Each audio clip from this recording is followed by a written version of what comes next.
आप सभी को रंग भरी एकादशी आमलकी एकादशी की हार्दिक शुभकामनाएं। आंवले का पेड़ नहीं है तो पूजा कैसे करें, आइए जानते हैं। इस दिन शुक्रवार यानी 27 फरवरी को पड़ रहा है आद्रा नक्षत्र। मैंने ज्योतिष में जाना समझा पढ़ा है, उसमें यही निकल कर आता है, लिखा हुआ है कि जो आद्रा नक्षत्र है वह स्वयं महाकाल इसके स्वामी है। आद्रा नक्षत्र में शिव पूजा, महादेव की स्तुति भाग्य बदलती है। शुक्रवार महालक्ष्मी का दिन है तो भाग्य तो बदलना ही है। सबसे पहले 27 तारीख को आप व्रत करेंगे तो 28 तारीख को अपना व्रत खोलेंगे। 28 तारीख को व्रत पारण का शुभ मुहूर्त 6:47 से करीब करीब 9:06 के आसपास हो रहा है। प्रिय श्रोताजनों, इस वीडियो में आप जानेंगे कि कौन कौन से उपाय कार्य आप अपने घर पर रहकर कर सकते हैं। विवाह, नौकरी, रोग, कर्ज, दुख, दारिद्रता और पुत्र प्राप्ति का जो उपाय है सरल विधि से बिना व्रत के भी आप कर पाएंगे। ध्यान से सुने और अंत तक बने रहे। सबसे पहले आप सभी इस बात का ध्यान रखें कि इस दिन मैंने जैसा आपको बताया पुनर्वसु और आद्रा नक्षत्र बहुत सुंदर है। सौभाग्य योग और आयुष्मान योग का निर्माण हो रहा है। राहु काल में किसी नए शुभ काम की शुरुआत ना करें। 27 तारीख को राहु काल का शुभ समय 11:13 से 12 करीब 39 के आसपास रहेगा। ऐसे में आप सभी सुंदर रूप में कोई नया श्रेष्ठ दान पुण्य का कार्य करना चाहते हैं तो हमेशा आप अभिजीत मुहूर्त को चुने। 12:16 से 1:02 के आसपास अभिजीत मुहूर्त है। सूर्योदय 6:54 है और सूर्यास्त का समय 6:25 के आसपास रहने वाला है। प्रिय श्रोताजनों, इस दिन भाग्य बदलने के लिए, दुर्भाग्य को दूर करने के लिए सुबह अगर एक अमृत काल के समय में आप दान पुण्य या पूजन का कोई कार्य करते हैं, कोई उपाय करते हैं तो लाभ देता है। चौघड़िया के हिसाब से अमृत काल 9:56 से 11:13 के आसपास हमें प्राप्त हो रहा है। तो आप सभी इस दिन कैसे अपने कार्य करें, कैसे पूजा पाठ करें, ध्यान से सुने। सबसे पहले आंवले का पेड़ नहीं है तो पूजा कैसे करें, यह भारी प्रश्न आता है। देखिए, आंवला वृक्ष साक्षात माँ लक्ष्मी का स्वरूप माना जाता है। आंवले वृक्ष में साक्षात श्री नारायण वास करते हैं। ऐसे में दुर्भाग्य दूर करने के लिए आंवला वृक्ष शुक्रवार के दिन पूजित करना तो दुर्भाग्य को दूर कर पैसा गलत जगह खर्च नहीं होगा। अगर आप सही विधान से, नियम से आंवला वृक्ष को कहीं से भी आप प्रबंध करें कि आप कहीं आसपास देखें कि आंवला वृक्ष है तो उसे लेकर आए और घर पर वहां नहीं जा सकते, कोशिश तो करें कि आंवला वृक्ष की छांव में बैठकर आप आंवला वृक्ष को अच्छी तरह से पूजित करें। जैसे कि आंवला वृक्ष की जड़ में कच्चा दूध, हल्दी समर्पित करना, दीपक लगाना, परिक्रमा करना, वहां बैठकर मंत्र जाप करना अनंत गुना लाभ देता है। माँ लक्ष्मी और श्री नारायण और महादेव की यह कृपा प्रदान करने वाला होता है। ऐसा न हो पाए तो मात्र आप आंवले की कोई एक पत्ती लाकर, पेड़ नहीं है घर के आसपास, आंवले की कोई टहनी लाकर आज ही ले आइए, घर के मंदिर में उसे रोपित करें और ऐसा मतलब रखें। कहने का अर्थ है आप ऐसा मन में ध्यान करें कि मैं आंवला वृक्ष का साक्षात पूजन और परिक्रमा कर रही हूँ। इस तरह से भी आप कर सकते हैं। अब आंवले का वृक्ष है ही नहीं, ऐसी अवस्था में सिर्फ आंवले का फल, बाजार में अभी आंवले मिल ही रहे हैं तो कहीं से भी आप आंवले का फल लाएं और ऐसा ध्यान करें कि यही वृक्ष स्वरूप है तो आप उसका भी निश्चित रूप से पूजन कर सकते हैं। ऐसा न हो पाए तो आप आंवला वृक्ष का ध्यान कर बेलपत्र वृक्ष को भी माँ लक्ष्मी का ध्यान कर पूजित कर सकते हैं। आप पीपल पेड़, केले पेड़ को भी आंवला वृक्ष का ध्यान कर देखिए, उस स्थान पर न होने की स्थिति में आप उनका स्मरण कर लेते हैं तो भी वही आपको फल मिलता है जो आप आंवला वृक्ष का प्राप्त करेंगे। आशा उम्मीद है आपके प्रश्न का उत्तर यहाँ पर मिल गया होगा। अब आपको कौन से उपाय करने हैं? सबसे पहले हमेशा मैं पूर्णिमा, यह जो दिन है एकादशी का, आपको बताती हूँ। शुक्रवार का दिन है। लंबी बत्ती का एक दीपक लीजिए। सबसे पहले स्नान इत्यादि से निवृत्त हो। हमेशा गंगा जल या आप सभी जो हमारे पास तुलसी की लकड़ी होती है उसे नहाने के पानी में घुमाकर ओम नमो भगवते वासुदेवाय या हर हर गंगे नमामि गंगे, इन मंत्रों का जाप करते हुए स्नान करें। पीले या लाल रंग के कपड़े पहने। शुक्रवार है, इत्र का प्रयोग जरूर करें। घर पर नमक का पोछा लगाना भी शुभ माना जाता है। होलाष्टक चल रहे हैं, घर पर गंगा जल जरूर छिड़काव करें। अब आप सभी को सुबह और शाम दोनों समय एक दीपक या तो उसमें कमल गट्टा रखें या एक चुटकी हल्दी डालें। सभी का संबंध महालक्ष्मी और श्री नारायण से है। लंबी बत्ती का घी का दीपक अपने घर के द्वार पर, और जो दीपक है वह आपके घर की तरफ मुख करता हुआ होना चाहिए या आप सभी पूर्व या उत्तर दिशा की ओर दीपक का मुख रख सकते हैं। उसके बाद आप सभी को क्या करना है कि इस दीपक को आपको जरूर जरूर से प्रज्वलित कर देना है। और आप ऐसा मन में ध्यान करें, ओम महालक्ष्मी च विद्महि विष्णु पत्नी च धीमहि तन्नो लक्ष्मी प्रचोदयात्, इस मंत्र का जाप करें, या ओम महालक्ष्मी नमो नमः या ओम नमो भगवते वासुदेवा, इस मंत्र का जाप कर कर घर के दरवाजे पर जो मैंने हल्दी या कमल गट्टा मिश्रित दीपक है उसे आप दीपदान रूप में जरूर करें। गुरुजी बताते हैं जब भी शुक्रवार हो, श्रेष्ठ तिथि पड़े, घर के दरवाजे पर इस तरह से दीपक लगाने से साक्षात माँ लक्ष्मी श्री नारायण उस घर में वास करते हैं। तो यह पहला कार्य करें। दूसरा कार्य, आपके घर पर शिवलिंग है या महादेव के मंदिर आपको जाना है तो दूसरा उपाय एक श्रेष्ठ रूप में आप यह कर सकते हैं। गंगा जल का संबंध पितरों से होता है, आप जानते होंगे। गंगा जल शुद्ध जल के लोटे में रखें और उसमें आप सभी को रखनी है 7 बेलपत्र।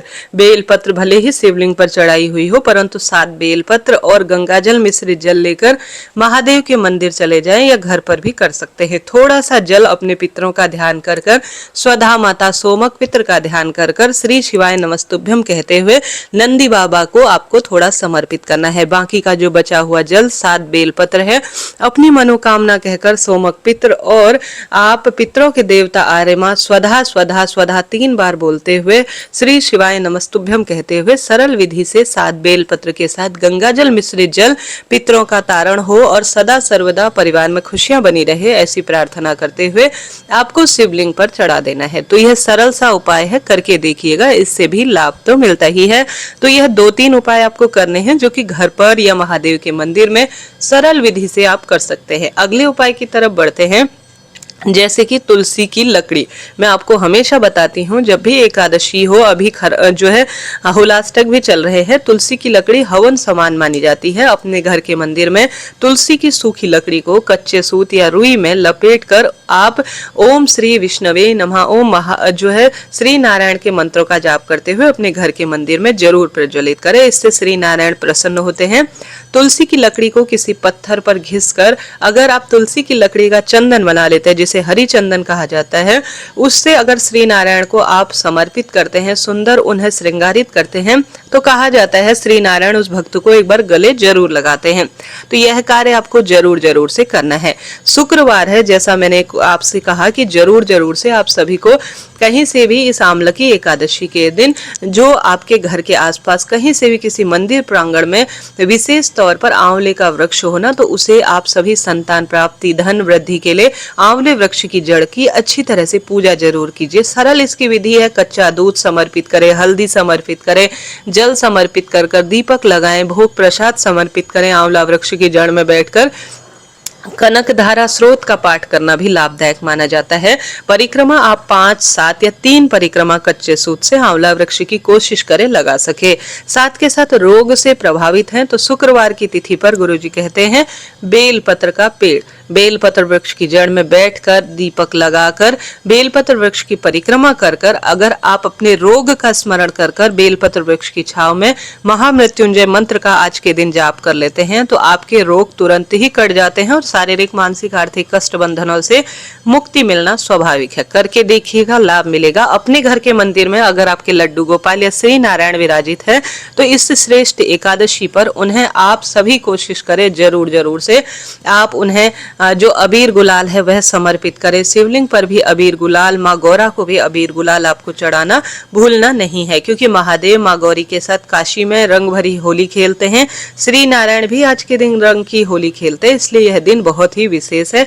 घर पर भी रंग मिश्रित जल का छिड़काव करना, स्वयं के मस्तक पर भी अबीर गुलाल लगाना सौभाग्य की निशानी के रूप में जाना जाता है। हमेशा जब भी एकादशी हो अपने घर की रसोई में लंबी बत्ती का दीपक, पितरों का ध्यान और माँ अन्नपूर्णा का ध्यान करते हुए आपको जरूर जरूर से काला तिल डालकर प्रज्वलित करना है। घर के द्वार पर मैंने दीपक आपको बताया ही।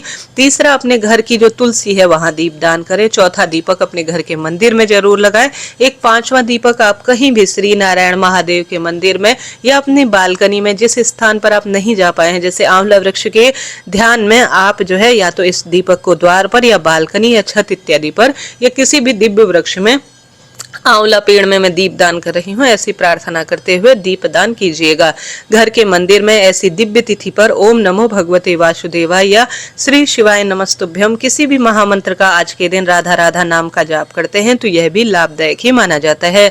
तुलसी की माला, भले ही तुलसी के 11 पत्ते हों, 5 पत्ते हों, 108, 11, 21, 51 जितने भी हों, उनमें चंदन से या तो आप ओम बनाएं या राम राम लिखें, जो भी आपका मन है। चंदन से थोड़ा सा अपने मन की बात कहकर, अपनी कामना कहकर तुलसी के पत्तों पर सुंदर किसी भी कच्चे सूत को बांधकर उनकी एक सुंदर माला बना लीजिए। और श्री नारायण को तुलसी की माला बहुत प्रिय है, कोशिश करें कि आप तुलसी की माला श्री नारायण को जरूर जरूर से अपने घर के मंदिर में या कहीं मंदिर में समर्पित करें। यह भी लाभदायक माना जाता है। परंतु सावधान, तुलसी की पत्ती एकादशी पर नहीं तोड़ें, न तो तुलसी में आप जल चढ़ाएं। इस बात का भी आपको ध्यान रखना है, तभी आपका जीवन सार्थक होगा।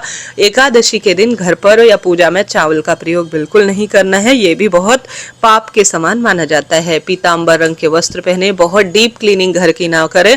होलाष्टक चल रहा है, अपने घर पर लौंग, कपूर, गूगल, तेज पत्ता, नकारात्मक ऊर्जा को दूर करने वाली वस्तु जरूर जरूर से प्रज्वलित करें। इनका लाभ ही लाभ है और अनंत गुना सुख के लिए यह कार्य कहे गए हैं। तो इस तरह से आप सभी को इस एकादशी के दिन दीपदान करना है, मंत्र जाप करने हैं, श्री नारायण और महादेव की स्तुति करनी है।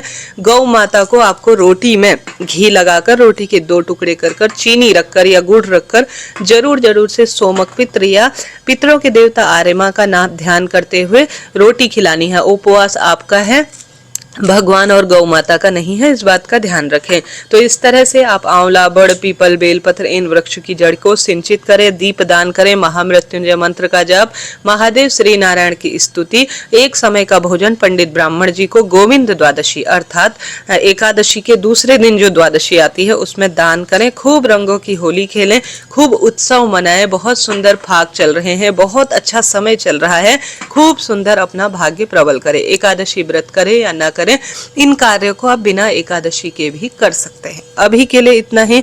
कमेंट्स बॉक्स में हर हर महादेव या एकादशी माता की जय जरूर से लिखें। अभी के लिए इतना ही। जय श्री कृष्ण।